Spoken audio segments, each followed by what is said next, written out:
బాదుషా జ్యూసీగా కావాలి అంటే ఈ టిప్స్ ఫాలో అవ్వండి. ఫస్ట్ ఒక బౌల్ తీసుకొని అందులో 2 కప్పులు గోధుమ పిండి, చిన్న పించ్ బేకింగ్ సోడా, 2 టేబుల్ స్పూన్ల నెయ్యి, కొద్దిగా ఉప్పు వేసి బాగా మిక్స్ చేసి, చిన్న కప్‌తో కర్డ్ తీసుకొని దాన్ని బాగా మిక్స్ చేసి కొంచెం వాటర్ వేసి డఫ్ ప్రిపేర్ చేసుకోండి.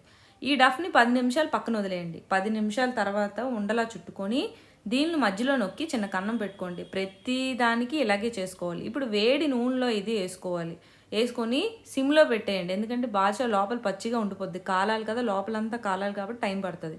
ఇది గోల్డెన్ బ్రౌన్ కలర్‌లో అయ్యాక పక్కకు తీసేయండి. షుగర్ సిరప్‌కి ఒక కప్పు షుగర్‌కి ఒక కప్పు వాటర్ ఏసి దీన్ని మరిగించుకోవాలి. బంకగా అయ్యేంత వరకు మరిగించుకోవాలి. బాగా బంకగా అయినా బాగోదు. ఇందులో యాలకుల పొడేసి స్టవ్ ఆఫ్ చేసి పక్కనుంచుకున్న బాదుషా వేడి సిరప్‌లో ఏసి 2, 3 నిమిషాల ఉంచి తీసేయొచ్చు.